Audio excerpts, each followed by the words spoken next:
Welcome back to the Surf Mastery Podcast. The guest in this episode is Eddie Ifft. Eddie is a stand-up comedian, podcaster, and surfer. I think stand-up comedians are so important in society. They help us to point out our failings through satire and humor, and just to take a lighter-hearted look at some of the things that we often take too serious. And that is what happens here. Eddie has a great take on the surfing culture and some very funny surfing stories. This episode is a little different than what you're used to on this podcast, so I will put a strong warning here. Parents, if there's any groms listening, this episode is definitely not appropriate. If you're not a fan of dark comedy, shock comedy, satire in general, this is definitely not the episode for you. You have been warned. There will be links to everything Eddie in the show notes, but for now, I will fade in my conversation with Eddie Ifft. Even the stuff like, my wife will go, "This is what I want for Christmas. What do you want?" And I'm like, why don't I just go get what I want? I don't understand why we're doing this. It's like, What if you just wanted to go surfing on Christmas Day? that's one of my favorite things in the world is to surf on Christmas, but we're usually on the East Coast and it's so cold over there that I can't go. I surf I love to surf on the holidays because I feel like a lot of people don't go. And so there's never, it's not the polluted parking lot waters that we have here in California. Yeah. When did you start surfing? Like really start surfing probably 15 years ago. Maybe. Yeah, I was what Beach Grit hates. I was but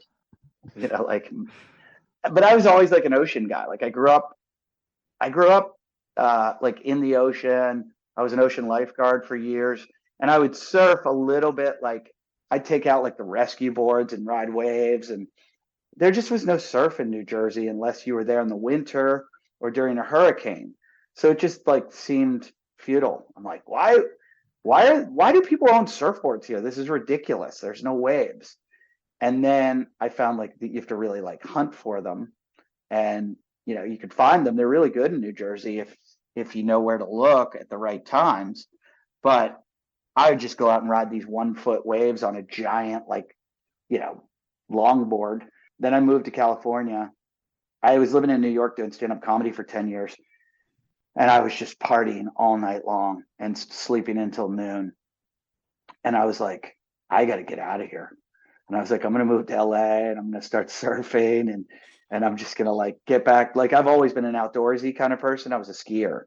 And I was like, I've got to get back to like my roots. And so it was good. I just started surfing one day, and it was like one day and it clicked and couldn't stop. What beach was that? Probably the worst break in all of California, Venice Beach. Yep. It might be the worst wave in all of California. It shouldn't even have a name. It's a closeout like beach break that gets so crowded. And for like 5 years, I was like, why do I suck so bad at surfing? Like, why? And then I started going to Australia and I started surfing like real waves. And I was like, oh, they don't all close out. Surfing's like the crack of drugs, right? It's the worst sport to get into, and it's the most addictive. It's also the crack because it's the cheapest in a way. And it attracts a similar crowd too. Yeah, because it's cheap. It's dirt cheap. I was just telling somebody, it's like I was taking my family skiing this year, and I might as well sell my house to take them skiing. It's so expensive. But surfing, it's like you buy even a brand new board, you spend $700. You buy one wetsuit a year, maybe two. So you're spending gas money and a wetsuit. Yeah, I never thought of it like that. I always thought it's so expensive to live near the coast, but you don't really have to. You can just live 15 minutes away and just drive there. Yeah. And probably the best surfers at the break where I surf are from the valley. They drive over the mountain to come there. And Yeah, there's no skateboarding's pretty cheap. Yes. There's a better culture in skateboarding, though. Do you skate as well? I used to skate a lot, like I wouldn't say a lot, not obsessively. I started in BMX Mm. and I like BMX. I was obsessed with BMX, obsessed. And so when skateboarding started becoming popular in the 80s, I was kind of mad because it was overtaking BMX. And it was like what happened to me with skiing and snowboarding. I was a skier, and then snowboarding came around. Snowboarding became the cool thing, and I was like, "Oh fuck you guys! I'm a skier. Can I swear on this? Yeah. Okay." I was like, I'm a skier. Oh, now you guys." And I started snowboarding right away, but I was like, now I'm starting over, and I was already good at that. It was the same thing happened with BMX. I was good at like half pipe and everything on a bike, and now I got to learn how to do it on four little wheels, and so it was upsetting. But there's at least with skateboarding, it's sort of, this every time you go to the skate park, it's the same skate park, and it's not as crowded as surfing. You don't have to sit around waiting for a piece of the skate park to come and meet you. Right. But there's something about that. I think that might be my favorite part of surfing. I was just talking to a buddy yesterday who's a hunter, and he hunts everything. He was telling me like bear, this, elk, everything that he shoots, squirrel. He does it every day. He's like, my wife doesn't get it. He's like, I leave in the morning, I'm gone for 2 hours, and I come back, and I might have killed 12 squirrels or one bear. And he's like, I sit there and it's just alone time, and I'm just like hoping something comes around or I track something. And I go, yeah, that's what surfing is. That's why I've surfed the wave pools, but it's not the same. No, you're right. That's one of the allures of surfing, and you can sit there like a hunter who's waiting in a blind or whatever, or you can be the guy that's paddling around trying to hunt down every little wave, which is surfing's a very primal thing. And you're right, that's what's part of the allure, is it's such a limited resource, but it's also what makes a portion, let's say, of the surf culture so terrible, and it brings out the worst in people. It really does. I mean, it real and I've seen it. There have been days where it brings out ugliness in me, where I'm late. I only have an hour to surf, and I'll surf it like it's a heat. In my head, I'm like, I got to get as many waves as possible. And when a guy's paddle, I'm like, how dare you paddle for that wave right now?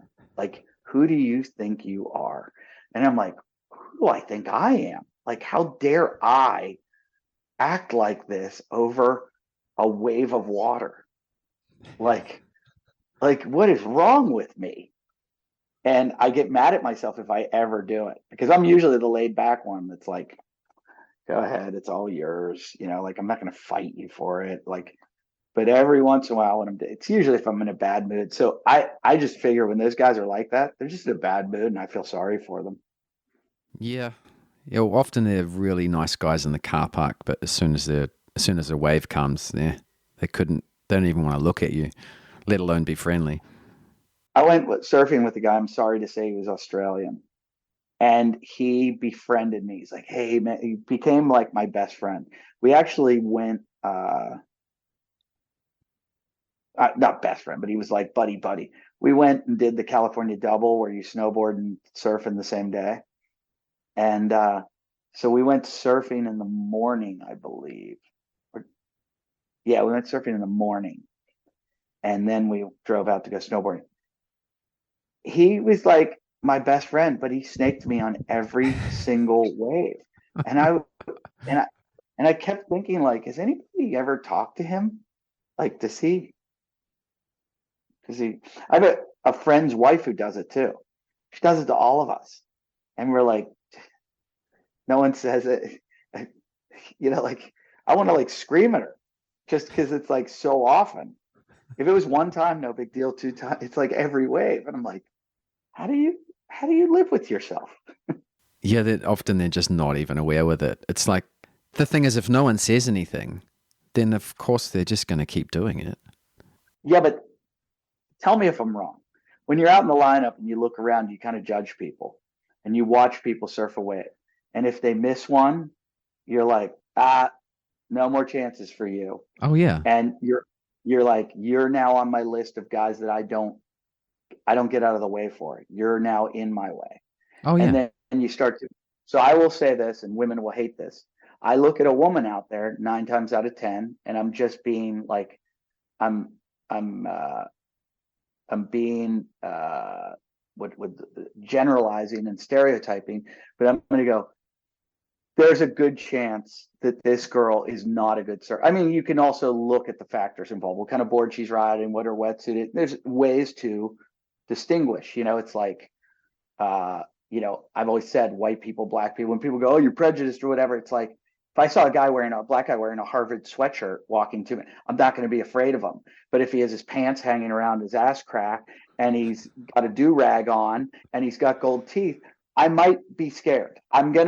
My chances are the guy in the Harvard sweatshirt, and same way with white guys. If I see a white Appalachian redneck, bogan dude walking at me, opposed to a guy in a 3-piece suit, I know which one I'm going to probably prejudge and say, it's good to do a deduction that this guy might be the one that I should cross the street and get away from. So in saying that, there's not a lot of great female surfers yet. Sure, you can name tons of pros, but like look in the lineup, they're day after day after day. It's all men out there. So when you see a woman come out, you're like, oh, she's probably really good. But you see a bunch of women out there, you're like, So when I see a woman going for a wave, and I've done this myself where I'm like, I look at her right away and I'm stereotyping in general, and I go, she's not going to catch this. So like, I'm going for it because there's no way she's going to get it. Now, I've been caught wrong many times. But so what I'm saying is men probably do that to women so often that like women are, and I've heard women kind of talk about this, like where, they just like, it's like they're ignored, like they're paddling for a wave and every guy beside them's like, she's not getting that, and they go. And so that's why my friend's wife drops in on everyone, because she's just like, you know what? You guys all paddled on me. I'm just going. Yeah, that's part of the reason. But it's interesting. Like we judge as surfers, you have to get really good at judging people. Yeah, because you need, even just by the way that they're moving, you can tell whether they're going to catch the wave. You start to learn these nuances, and if they missed the wave before, yeah, you had your chance, mate. I'm going, and you know that they're not going to do anything about it. The woman has the extra advantage of, well, I'm not going to get punched in the face. That is so true too. That Yeah. no one, I had a chick ding my board, brand new board, so badly the other day, and it was we're at a left that is, it's lefts, and every once in a while like a cheeky right comes through, and here comes that right, and everybody sees when the rights are coming, because if you're on that side, you're just like, because everybody's there as a goofy foot, everybody wants the lefts, and nobody really wants the rights, but it's kind of like this, I'll take it. So I see it. I'm like, oh, I'm going to go right. I start to paddle on the right, and she's coming from like a section down on the left that's like, there's nothing there. And it's just, I'm so blatantly on this wave, and she just comes flying over it, just smashes into my board. I remember like I locked my legs around my board so that I wouldn't kill her. And I was like, I'm just going to like hold on to so it doesn't like slingshot off. And she's like, I'm sorry, I'm sorry, I'm sorry, I'm sorry. And I'm like, no, you're not. Like, you're not sorry. You were, but there's nothing I can do. If that was a guy, I would have been so mad, because I just picked my board up right there and it's like on the rail. And I'm like, oh. And she's like, I'll pay for it. I'm like, no, you go. You go. You. Yep, it's so true. Yeah, there's not enough awareness. There's not enough shame in surfing either, as well. I saw a hot chick in the parking lot. We have a parking lot system here in LA where a lot of the parking lots you got to buy a ticket. It's like $8 to park at the beach. But then when you leave, you just give it to somebody else. And so you go around. You leaving? Can I get your ticket? So I'm leaving one day, and there's this hot chick in a bikini. And she goes, I go, hey, do you need my ticket? And she goes, no, I already have one. And then I see three other guys offer her ticket. And I go, that's why you don't get equal pay. Yeah, and the funny thing is, she's the person that doesn't get dropped in on. In fact, she gets any wave she wants because guys have this Right. sweet. Oh yeah, go yeah, sure. Yeah. Yeah. Go ahead. Um, I do it to Groms too. I give Groms waves and then I always go, why? These kids are getting like 5,000 waves. They weigh 20 pounds. They get picked up on every single wave. And I'm like, why do I always give them? And I think it's because I'm a father. And I just like think of it as like it's my kids. And but then they'll just come out and just hang out around me and just start. I'm like, all right, this is getting annoying, guys. They go on everything. They go Yeah, on everything. They have endless energy. Their shoulders, they don't know what shoulder pain is yet. so true. What's your worst surfing experience? I don't know. I've never really had anything that. I mean, it's usually like showing up to surf after driving. And I remember one time I went to get my surfboard off my roof and put my elbow right through my sunroof. And it shattered. My little puppy was underneath, and that was bad because I couldn't surf. Had to wait for them to come vacuum my car out before I could drive it, and was worried about the little puppy. And uh, that was probably. I haven't had too many bad accidents. I did get my nose broken um, by my buddy again. I'm going right, he's going left, and he's like not a good surfer, and he's on like a rainbow foamy board, and I see him coming down, like coming towards me. We're both on two different sections, and he's just coming at me, and so I like put my shoulder down and tackled him, like like a football player would, and I just thought it was funny that I tackled him, and we're both laughing. And as we're like coming up above the water, I see his giant foam board flying in the air, and the fin just comes down and goes crack, Oof. and blood just went everywhere. And my contact lens came out, and I'm really bad. I have really bad eyesight, and so I felt like blinded because I had like the blood was in my eye, the contact's gone, and I'm like, oh my god, he just like knocked my eye out of my head, and I'm like, oh my, and I start paddling in. He goes, where are you going? I'm like, he's like, come on, I'm like, where do you think I'm going? And his girlfriend comes running down the beach because she sees me bleeding, and she's like, oh my god, are you okay? And I'm like, I go, is my eye in there? And she goes, yeah, let me look. And she goes, she found my contact lens. She goes, here's your contact lens. I'm like, oh, I was like, I thought I couldn't see it. She's like, oh, but your nose. And I just like a giant gash down here, and there's still a little bump from it. And and he thought it was funny.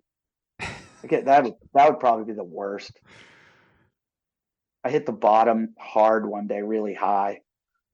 I was on a show called Getting Dug with High, where they make you smoke weed and you get like super high.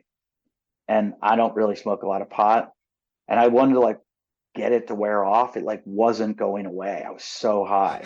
I was like, I'll go surfing. I was like, that'll wear it off. Like, I'll just get like so wrapped up in surfing that I'll sober up.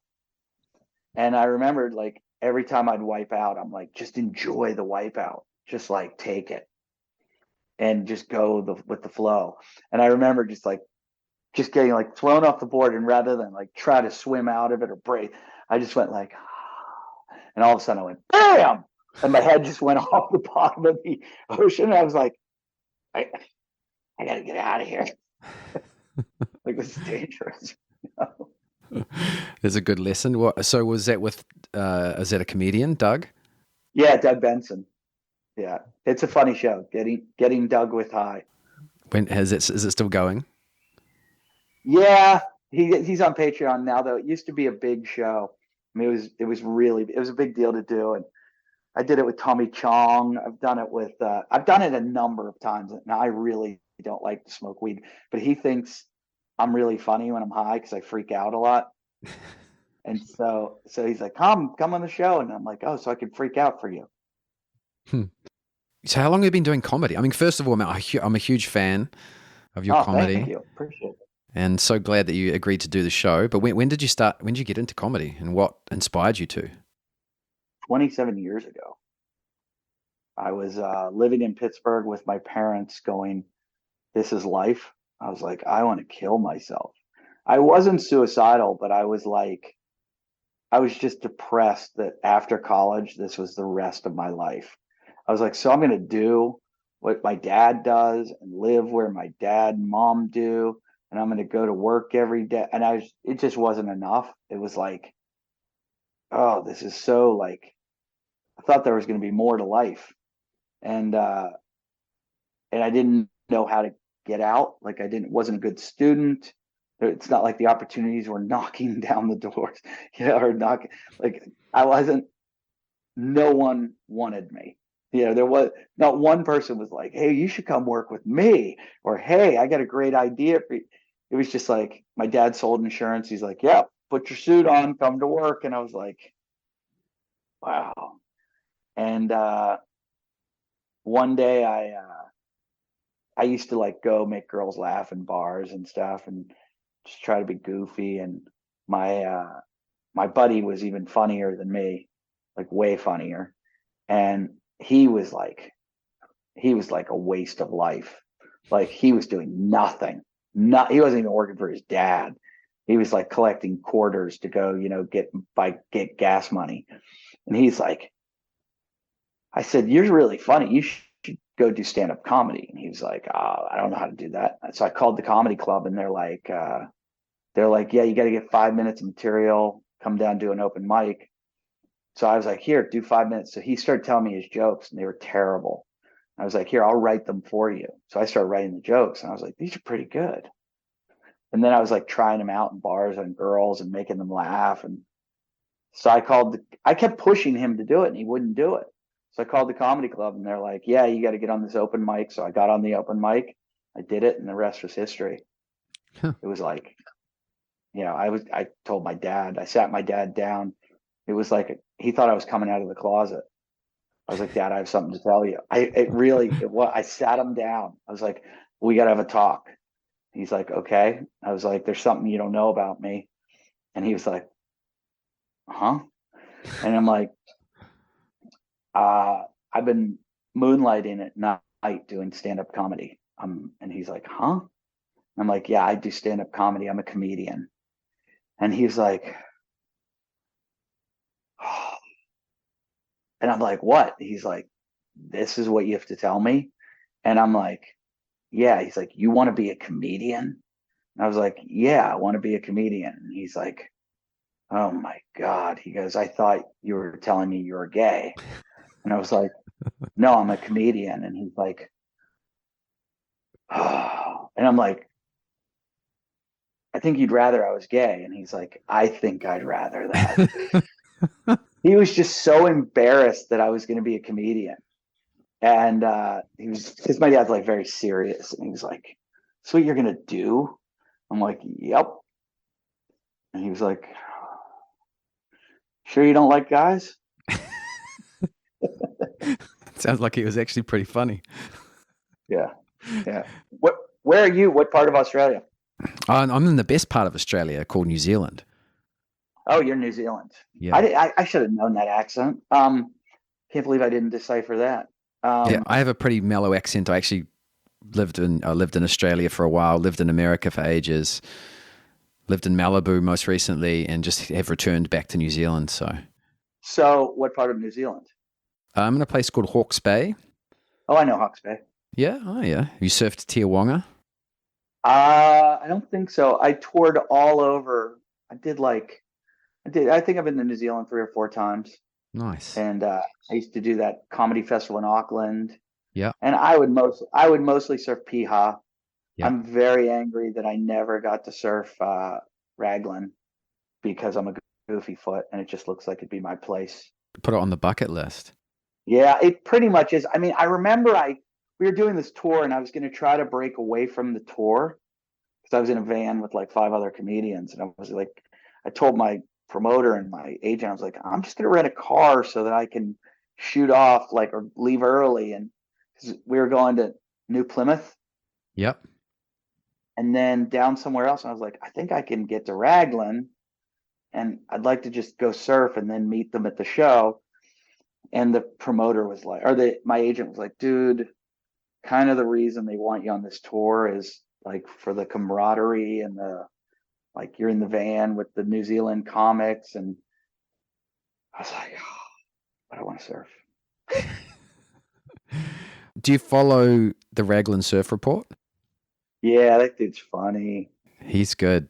See, I'm sure you guys would get on like a house on fire, and he'll get you into some waves. Yeah, he's a good surfer too. Oh, he's incredible. Yeah, it's like Sterling Spencer. Sterling's funny, and he's a really good surfer. Yeah. You know, I always say people are like, "You're funny." I'm like, "I'm not a good surfer. I'm passionate."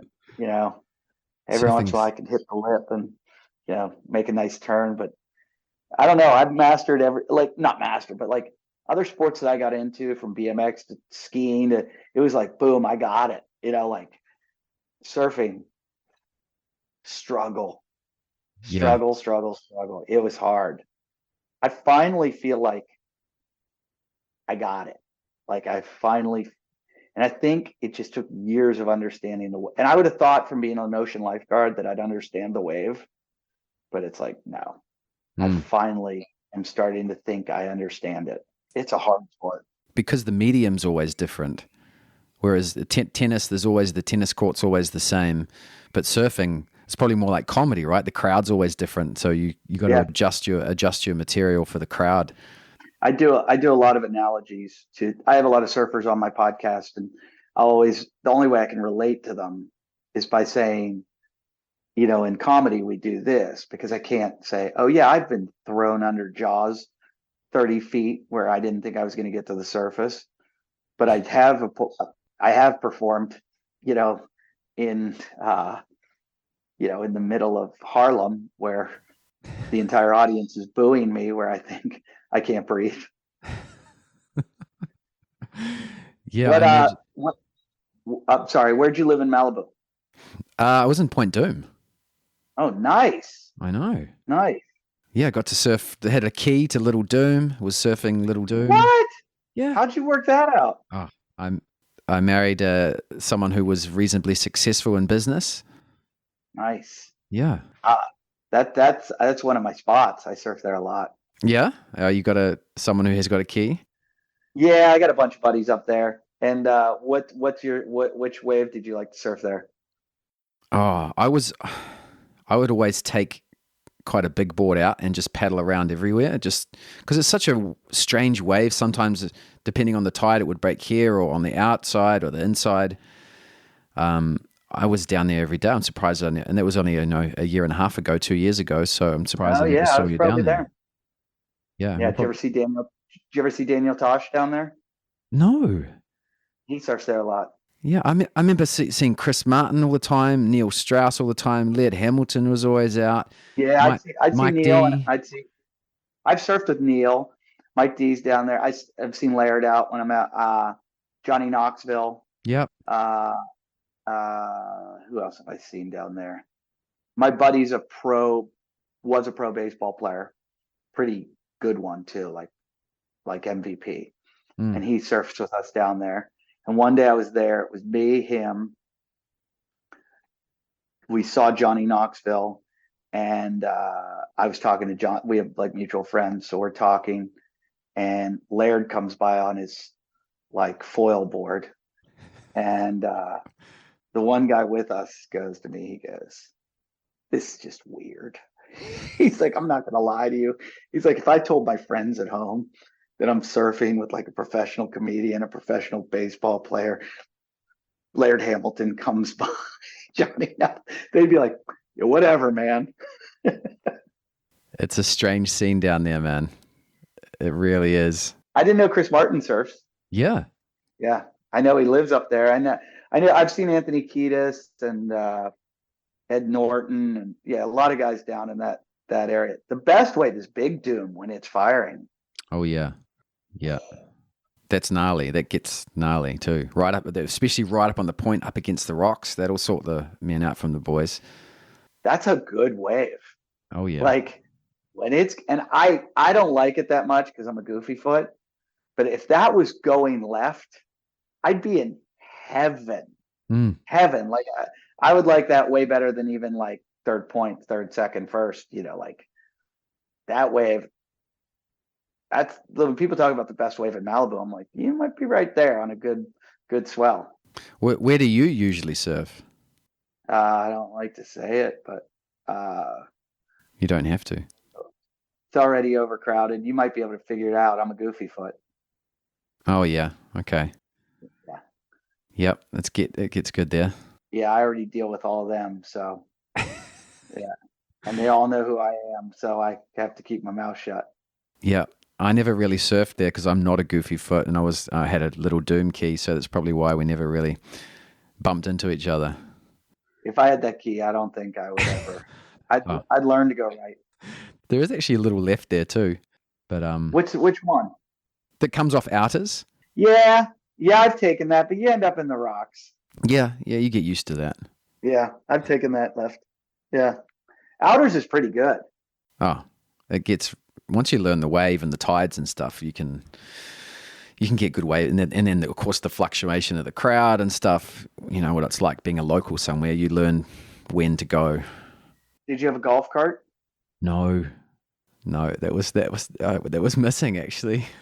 Yeah, that's the goal of the golf cart. I know. I had the dream, had the house in Point Doom, the nanny, the Escalade, but we never got the golf cart. So how did you end up back in New Zealand? Oh, so sadly, we separated, and then she passed away. Oh, I'm so sorry to hear that. Oh, don't be sorry, man. She was a cunt.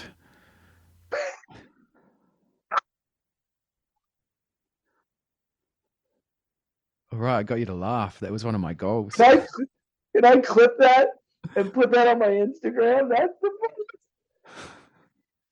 funny. thought we were going to go down some sad story. Wait, I think the mistake is, though, that you separated before she died. Because you could have had a house in Point Doom right now. Oh, yeah, but no. You see, so she was quite, let's say, narcissistic. And then once she passed away, it turned out that all of her, air quotes, business success was a little bit of a farce. And like a Ponzi scheme. Oh, yeah. Yeah. Oh, well. Well, you did get to live in Point Doom for a while. I had the experience, dude. I'll never forget that. And, I remember before we met, man, I used to, when I was single, I used to love giving head to women. Just love giving head. But by far the best head I ever gave a woman was a headstone. What'd she die of? I can't say. I won't say, actually. I don't. That's one thing I don't really want to get. Yeah. Okay. But yeah, it was a bit of a dark time, but obviously, I've come to terms with it and using humor to deal with it. Right. I get you. I understand. That's when there are probably people listening that are freaked out. Like, I can't believe they would. And it's like, some people don't understand. It's how a lot of people deal with tragedy. And, I always tell people when they're like, bro, you can't make fun of people and this and that. And I go, look, one time I thought I was paralyzed. I got hit in the neck with a barbell, fell on me. And I got rushed to the hospital in Melbourne, Australia. I was sitting in the hospital and they had this neck thing on me and they were going to run CT scans and x-rays and everything. And all I could do was make jokes about being paralyzed because I was so fucking scared that it was like my way of dealing with this horrible tragedy. And so when people get mad at me for like jokes like that, I'm like, just shut up. Like, you don't know how everybody grieves differently. And like, sometimes this is the way people deal with shit. So like, how dare you, criticize me for my way of dealing with this shit. So I don't know, but, fuck. God, I wish you had married, or I wish you had stayed with her so we would have that key.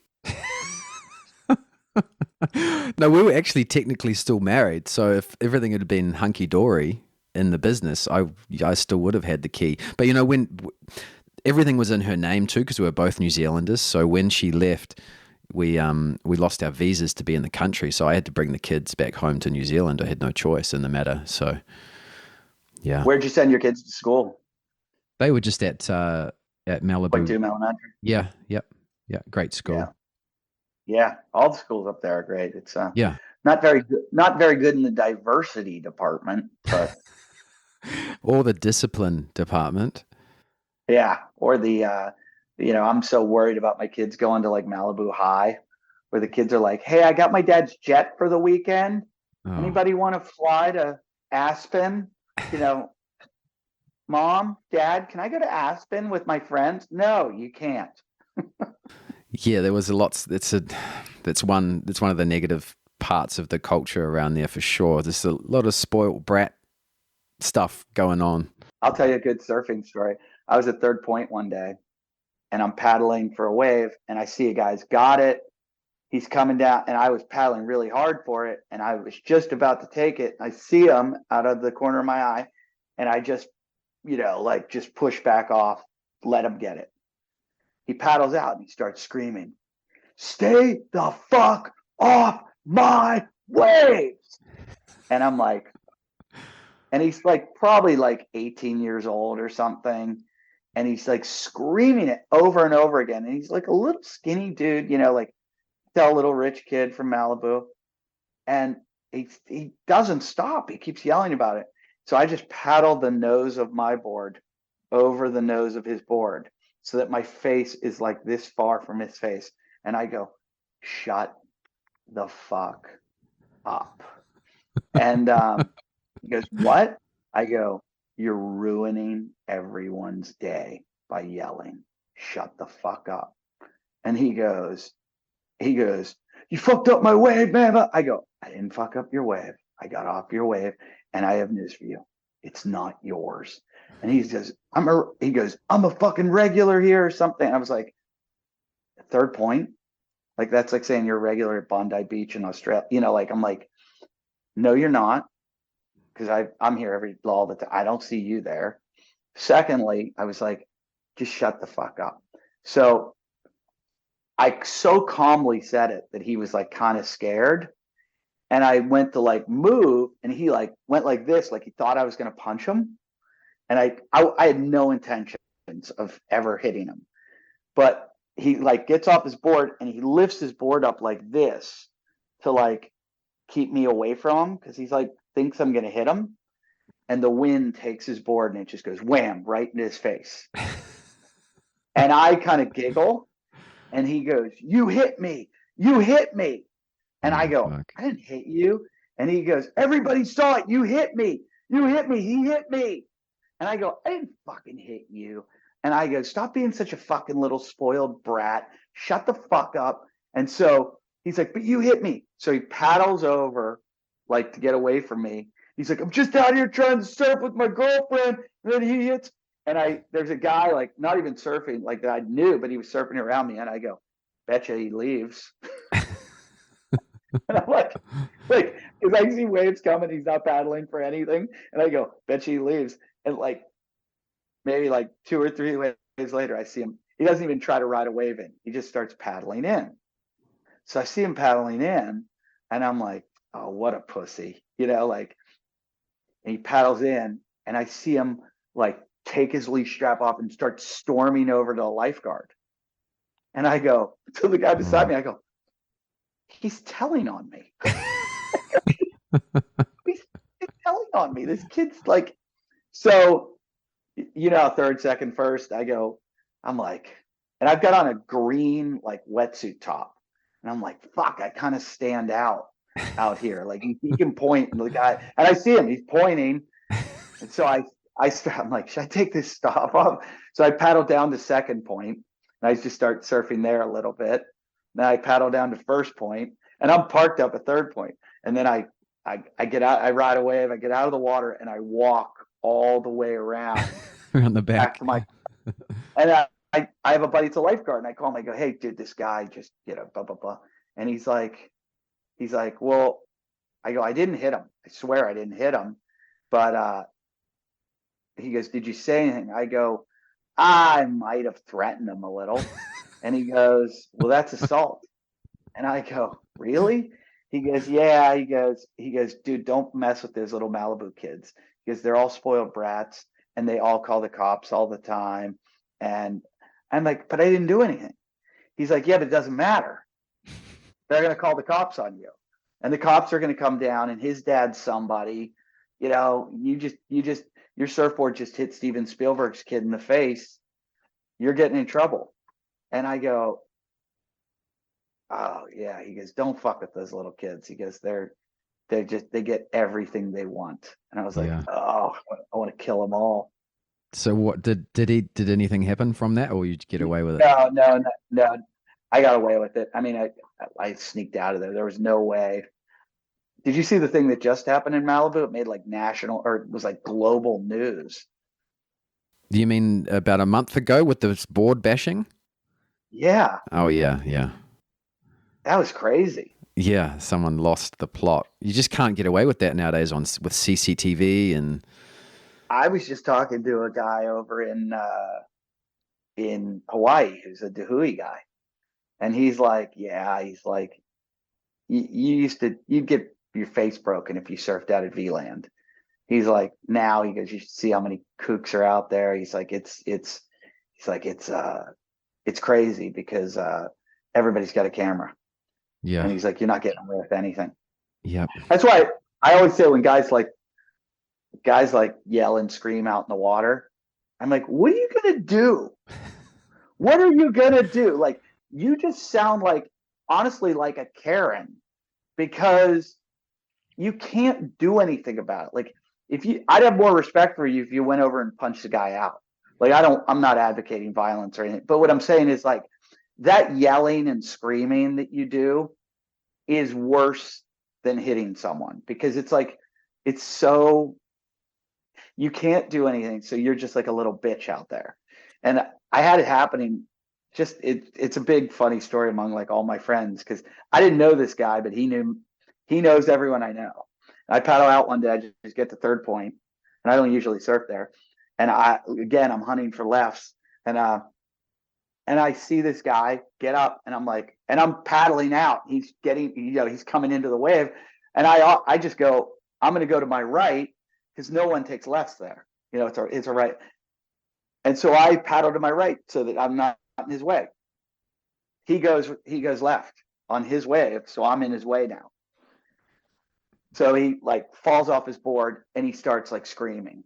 He's like, you fuck up my wave, blah, blah, blah. And as he's paddling back out, he's splashing the water, and he keeps splashing the water and yelling.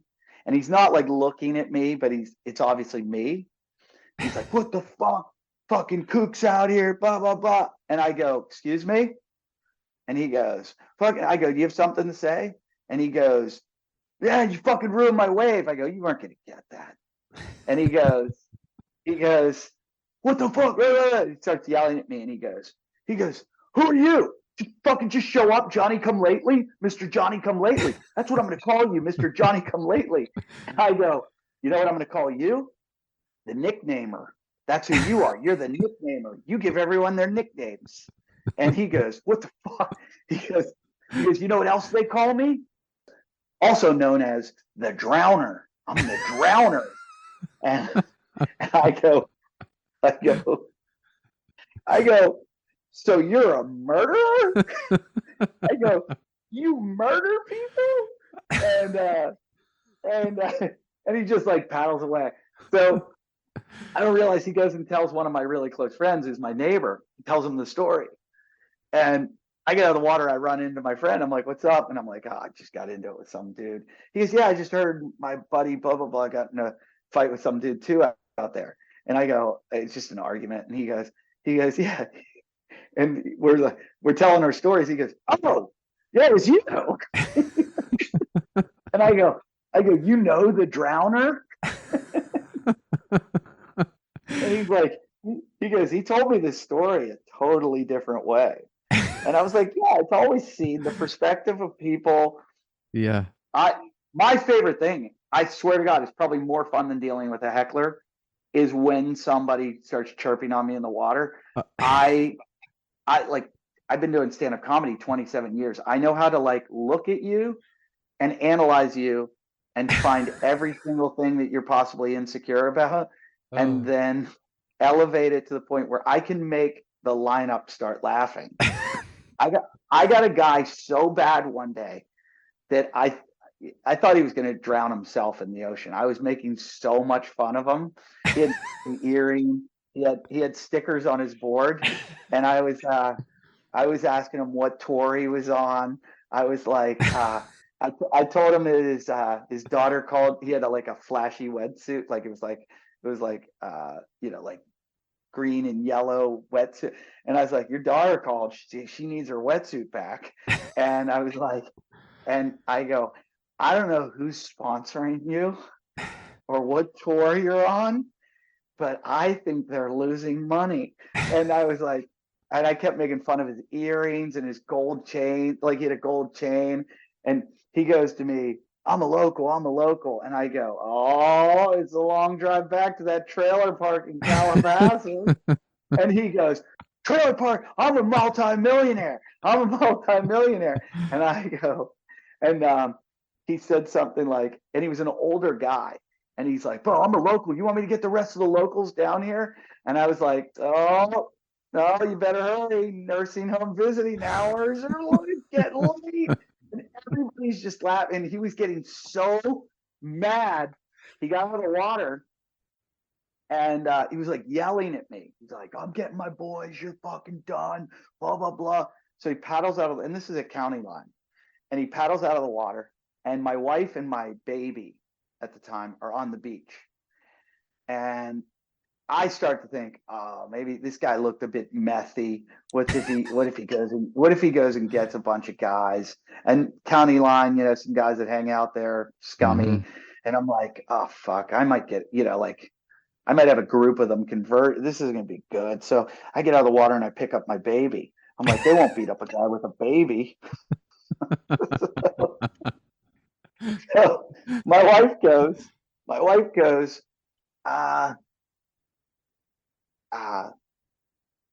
she goes, all that yelling out in the ocean. She goes, was that you? And I go, yeah, I might have been involved in that. And she goes, I heard all this yelling and guys were laughing.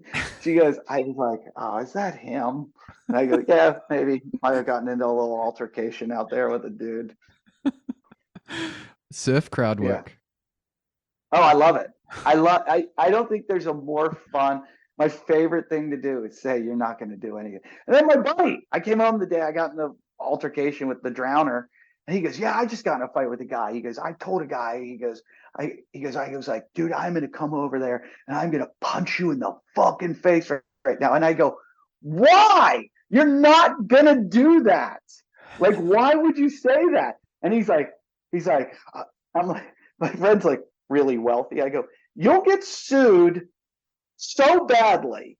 And I go, why would you even threaten that? Like, that's what I don't like about it. All the posturing and idle threats. It's so true.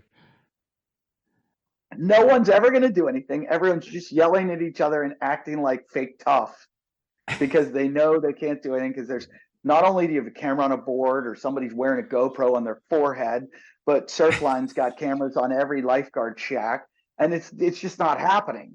It's not happening. And so when I hear it, I'm just like all you have to do is like have a nice conversation with them and go, hey man, I don't think it's fair.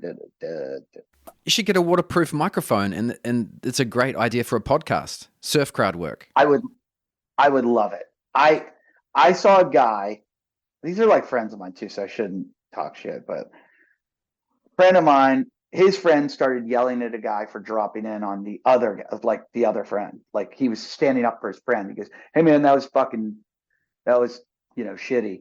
What are you doing, man? And he's like, I'm sorry I didn't see him. He's like, no, you fucking saw him. You saw him. It's the second time you've done it. You saw him, man. You know what you're fucking doing. And he's like, I told you I'm sorry. And then the guy that got dropped in on's like, whatever, man. You did it twice. And he's like, he goes, all I'm asking for is an apology. He goes, I said I'm sorry. And he goes, I don't know what more you want. I'm sorry. I'm sorry. And he goes, and then the guy who says he's sorry, he goes, you didn't say you were sorry when you dropped in on, you burned me. And the guy goes, I don't have to. And I'm like, why do we turn into 4-year-olds out there? Like, you owe me an apology. Well, then you apologize. I don't have to apologize. I'm a local. I'm a local. I don't have to apologize. Oh, it's a giant pissing contest. It's hilarious. It's the funniest, most childish thing in the world. No other sport. I don't think this goes on anywhere. Yeah. Do you know that the heaviest, I've got a story around this, and it happened at Little Doom. And so I was surfing Little Doom, was just having a quick surf. So I'll admit I was being a bit of a wave hog, and I caught 2 or 3 waves in a row just with having a quick surf. And on my last wave, was about to go in, I'm surfing, and someone starts to drop in on me. I'm like, oh, okay, fair enough. I didn't mind. I started to straighten out. But instead of going right and surfing the wave, this surfer just comes straight at me, goes left, comes straight at me, pushes his longboard into my shins on purpose, and then tackles me, right? Wow. Gets me around the neck, tries to hold me underwater. And this is a big guy. He's got like 20 kilos on me, 40 pounds on me. And I'm like, oh shit, this guy's serious. So I then, forcefully stand up and get my hand around his neck, and we're like eye to eye. And I'm thinking, should I headbutt this dude? And I look him in the eye and go, this guy looks like he's on meth. I probably shouldn't. And I was just we started arguing about it, and he starts sort of shaking and going red in the face and yelling at me. Heavy situation, like literally tried to drown me. Like I had to fight for my life back. That's scary as shit. That's like my greatest fear. Yeah, full on Point Break. Yeah. Yeah. Yeah, and then he tries to then he starts undoing the leash of my board, says he's going to push my board into the rocks. I'm like, whoa, and I was like, I got to get away from this dude. He's crazy. Well, you know what that is? That's probably one of those Point Doom, like real estate rich, life poor guys. Oh, I know. I found out later on who it was. I won't say his name, but I will say he works for. Oh, I think I know who it is. And turns out it's not the first time he's physically threatened people, and has been in and out of rehab, has mental health issues. Oh, I know who it is now. Wow. Wow. Yeah. That was my heaviest situation at Little Doom.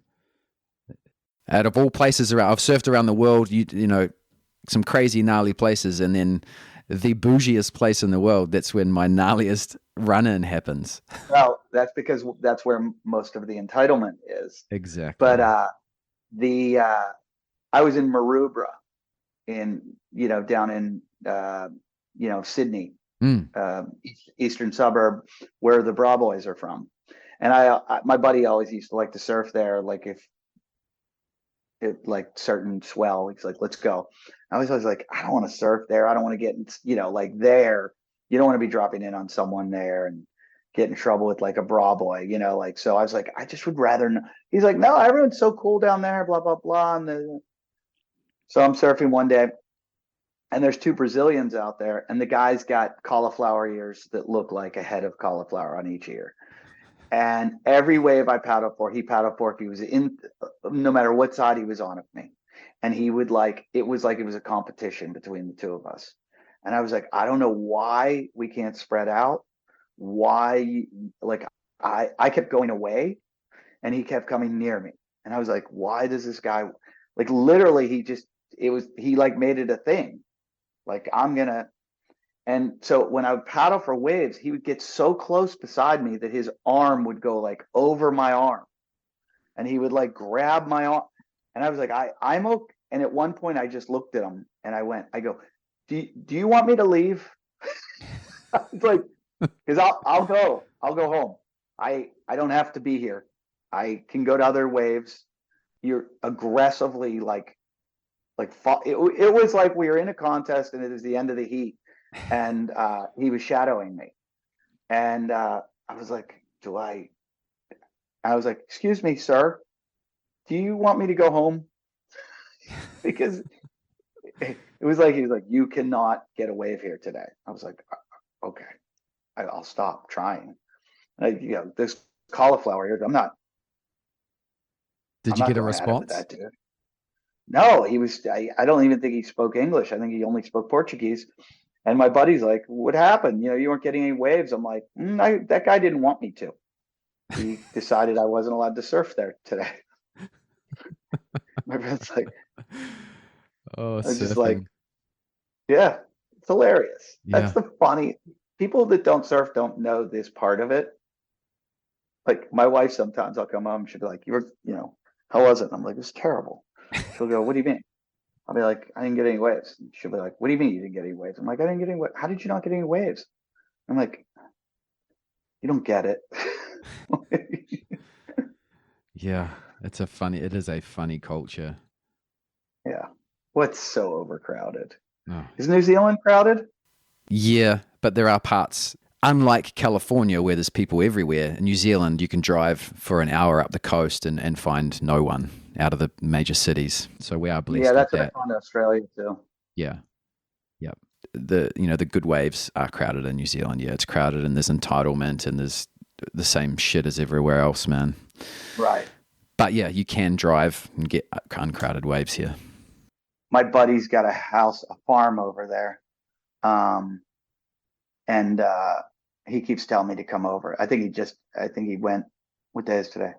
Yeah, he left on Monday. He's over there now. Nice. Well, COVID's over. You got to come do some shows. Yeah, you know what happened? I had a bad experience over there. When I was on tour, I was with 5 other comedians, and one of them was Hannah Gadsby. Nanette. The name rings a bell, but It was a Netflix special, and it's like super PC. And I was on tour with them all, and I just wasn't having a good experience because of the comedians I was with. And then one day I smoked some pot over there that like I lost my mind. That's why I don't smoke pot. I started getting panic attacks and freaking out. And I don't I do okay at stand up. I was killing it in New Zealand. I was getting like standing ovations. And I was like, I found my people. And my tour manager was like, oh, I toured this guy last year. He sold out he goes, you're gonna after these shows, you're gonna sell out everywhere. And I was like, I'm never going back. Never. I was like, I'm never going back. And I haven't been back since. But my buddy has a house there and a farm, and I keep saying I'm gonna go visit him, and maybe I'll do a tour again. yeah. Well, I listened to your on Spotify, the Australian live tour. I mean, you have this obviously you're very successful in America, but you also have the ability to talk to the New Zealand and Australian crowd too, and it's brilliant. So yeah, you should definitely come do another show here. Yeah, I would love to. So I've had a couple promoters try to bring me over. I want to go. I forget where my friend, he used to have a house in Piha, but he sold that, and now he's got a farm somewhere. But no, I'm talking about Serge. My buddy's a famous singer. As if everybody in New Zealand probably knows who he is. And I don't want to say where he lives anyways. I forget where his house is. But you're on the East Coast, right? Yeah, yeah. Okay. So you get all that swell. That's what? South? What swell do you get then? We get south swells in winter, and then we get the northeast swells in the Oh summer. yeah, that's how it works. You get the south swells in the winter, right? Yeah. Okay. So when Raglan goes in the summer? No, Raglan's more of a winter wave. Okay. Like if you came here in like March, April, like the start of the winter swells, that'd be the best time to surf the west coast, like Taranaki and Raglan, and the water's still not, the weather's reasonably settled that time of year as well. You get good waves everywhere. I performed somewhere in Hawke's Bay, and I'm trying to think where The it Cabana was. in Napier, the Cabana. It was a theater tour. We played a whole bunch of theater because there were yeah. like 5 of us, but we did so many shows. What's the one that I used to always make fun of? Tauranga. Tauranga, yeah. How do you say it? Tauranga. Tauranga. They would always make fun of me for saying it wrong. Yeah, we were like based in Auckland, and then we went all over the North Island, and then flew down we did Nelson and Blenheim and Christchurch, and I'm trying to think where else we did. Invercargill. Yep. I went all over. But what was where's the Lake Wanaka? We did the ski mountains. Yep. And there was one other place near Lake Wanaka. What was the place? Queenstown. Yeah, we did Queenstown. But there was a ski resort down there near Lake Wanaka. What's the famous ski resort? Coronet Peak. No. Yeah, I'm not much of a skier. Yeah, I didn't find like we were the only place like there was one place that you can surf near Tauranga, right? Oh yeah. Isn't there like what's the beach there? There's a famous Mount Maunganui. That's it. That's Yep. it.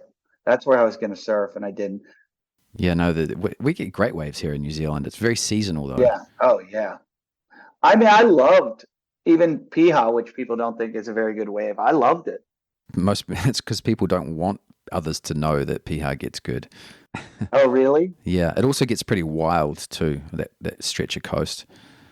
Where was you had a big shark attack recently, didn't you? Someone died? Oh, really? I think so, in the last year or something. Oh, maybe I don't even watch the news, to be honest. I feel like New Zealand had one and it's kind of spooky because it's just such a small place, to have one. Yeah. So you have a CrossFit podcast as well. Yeah. Don't ask. It was sort of making fun of CrossFit. Then I started making money from it. I had to stop making fun of it. Oh, is that how it started? Funny. So do you do CrossFit though? Yeah. I started out doing it probably like 12 years ago. And I was doing it because I knew all these hardcore psychopaths that my cousin was a Navy SEAL.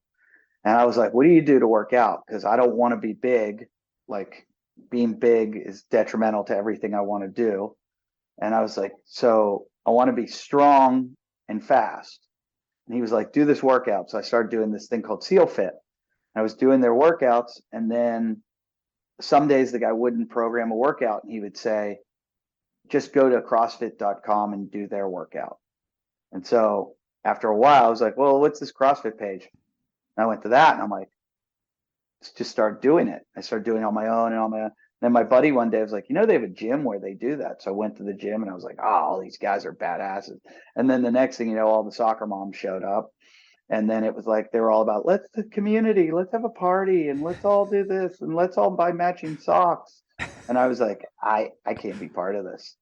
And so I started making fun of it on a podcast and just trashing everyone.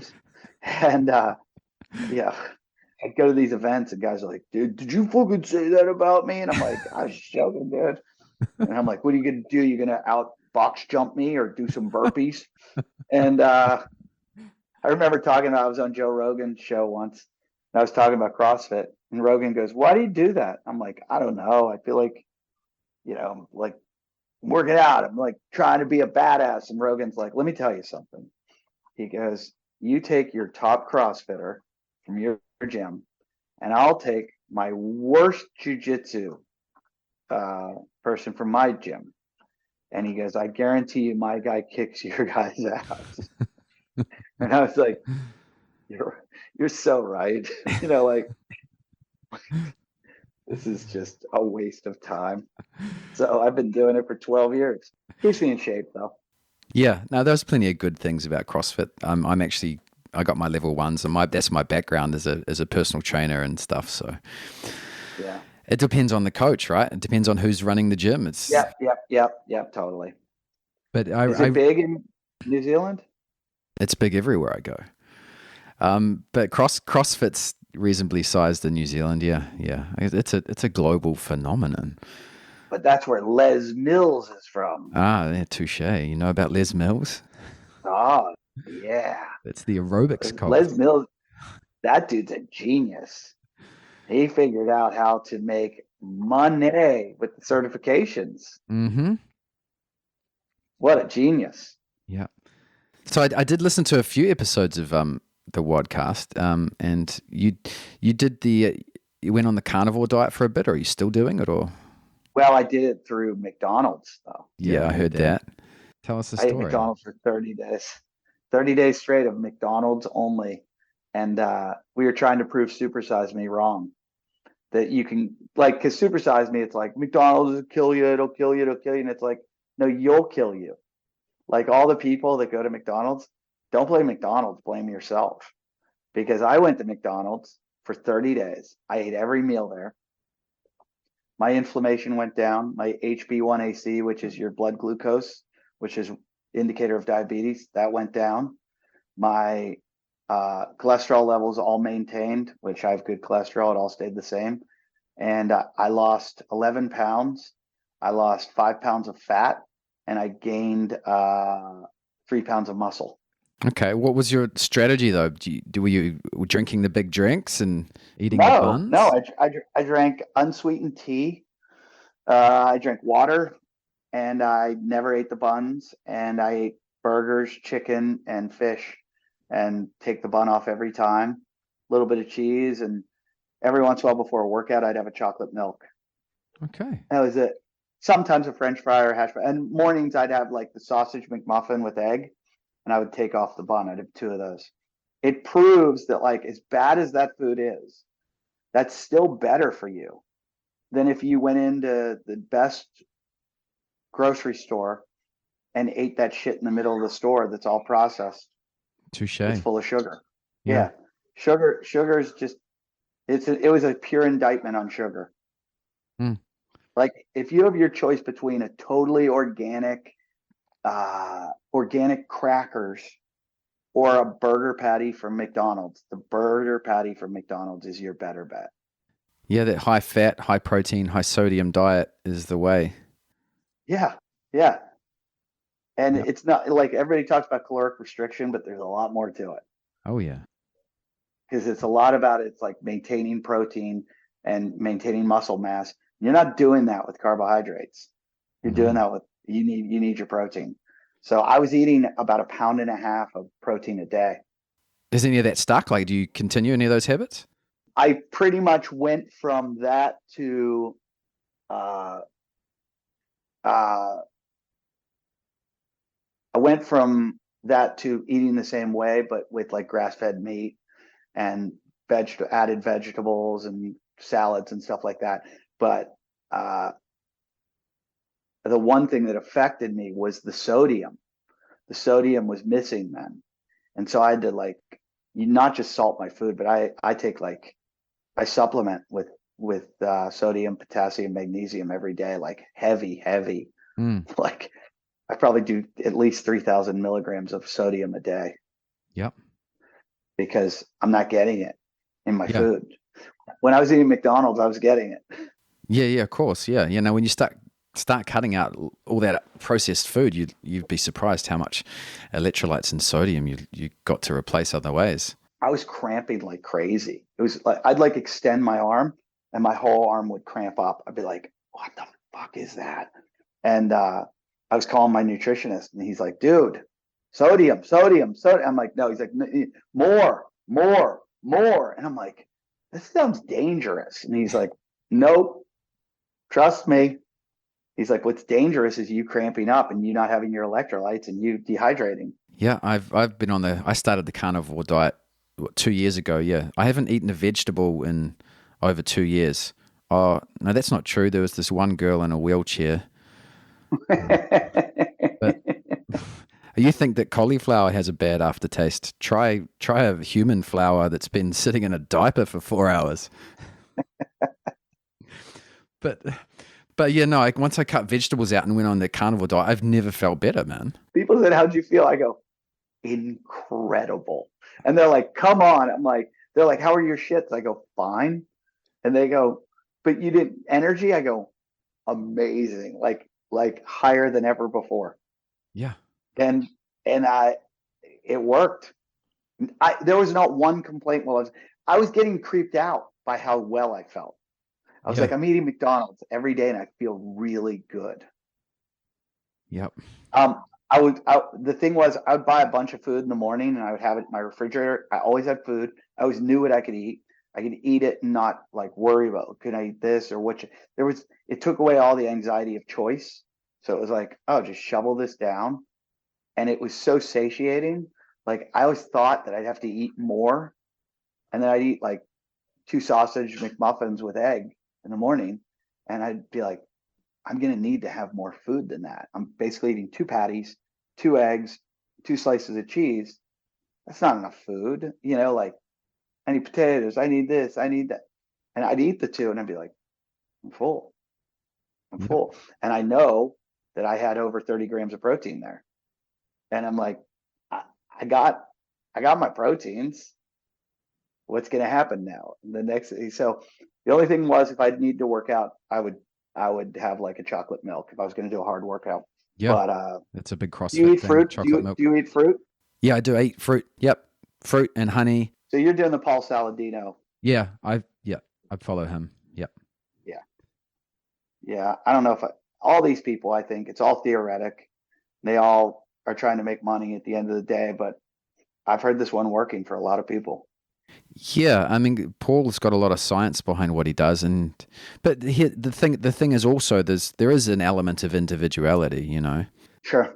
If you have heritage from India and for 7 generations you've been eating idli and naan bread, yeah, you're gonna digest rice and all that stuff much better than me, who was from some Scandinavian Viking who's grew up eating raw venison. And it's only been eating this processed food for a few generations. I go so. I think there's so much to that, and that's why it's like it's not for everybody, but it works for a lot of people. Yeah, I went strict carnivore for a good month, and yeah, I started cramping and just feeling low energy. And it was when I added the fruit and honey back in and some Interesting. electrolytes. Yeah. Then I was Yeah. fine, better than I ever was on a similar diet, which might be called the paleo diet, where the Right. macronutrients are similar, but I cut all the Yeah, starch I do. and the I vegetables out and better. I do paleo pretty much now. I've been doing paleo for like 12 years, but do you take electrolytes? So I'll put like a Himalayan sea salt with some lime juice and maybe a little honey in my water. And then when I do eat, I use a lot of salt. I'm also a regular, so I take the freeze dried organ meat pills. So there's a lot Yeah, of, I've been hearing about that. Like, and I've thought about getting into that because I don't want to eat organ meat. yeah, Just don't want to do it. yep. So take the freeze dried pills, and I do make my own bone broth. So there's a lot of minerals and electrolytes in the bone broth as well. Yeah, Yeah, there's a product called Element, LMNT. yeah, I know it from Rob Wolf. Yeah, Yeah, yeah, it's a good it's a, product. it's uh, it's amazing. They're not an advertiser of ours, but I have them on our sponsor page because everybody asks me about it because I'm like, this shit like I have my kids take it before their soccer games. It's just like it's Gatorade without sugar. Yeah, It's better tasting Gatorade with more electrolytes. And yeah, I'm like, he's going to be a billionaire from that product. yeah, yeah. People that he's providing a great. It's like you said, Gatorade is full of sugar, man. Like all the other electrolytes have just got sugar and But Gatorade doesn't even have high electrolytes either. It's like what? What you got like 280 milligrams of sodium? That's it. That's all you have. you know And that. and Well, they call it is it isotonic rather than electrolytes? Was because the dextrose that they put in it actually helps you absorb the water faster, not just the electrolytes. It's the amount of sugar that actually helps it go into your system faster as well. So there's a little bit of clever marketing there. they make a new product. Gatorade has like a sugar-free product that's pretty good and has higher electrolytes. I don't know what the name of it, but finally, I was like, "Well, this is pretty good." Mm. Like, I'm surprised. Okay, so you've got the wadcast, but Hmm. what else? You've got Talking shit, that's coming talking back, right? shit. Just recorded the first episode Monday night, and it got completely out of control. One of the guests walked off the show. It was a nightmare. I mean, it was a nightmare, but it was a good nightmare. Like I'm sitting there going, "This is amazing radio." Like two guys yelling at each other. It was fucking awesome. And it was everything that podcasting should be. So the fight was like like it was an argument, and we had to stop the show and clear things up. But we live stream. Like if you go on our Patreon and you listen through live stream, or like if you can get the live stream. So anybody live streaming saw the whole fight. And so that was like my selling point of why like you got to join the live stream. You get everything, like whatever happens, it's like you're there. Well, then I forgot that I didn't tell the guest that we were live streaming. And the guest was like, "You're live streaming?" And I was like, "Yeah." He's like, "What the fuck?" And I'm like, "Oh, I'm so sorry." And he's like, "Dude, this is not cool." And I was like, I know. But if you want to go to patreon.com/talking shit, make sure you get the live stream and you'll see all the shit. All right. Yeah. I'll put links to all of that stuff in the show notes. Yeah, nice. And links to all of your other stuff. You got some audio specials on Spotify, and of course the Malabama one on YouTube. I'll put links to all that stuff. Yeah, I really appreciate it. And thank you so much. No, man, thanks for doing the show. It's been fun. Send me that clip. I will post it. I haven't laughed that hard in a long time.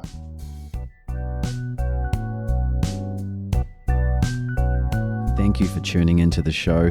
If you enjoyed this episode, please share it with a friend and give us a rating on the app that you're using to listen to this.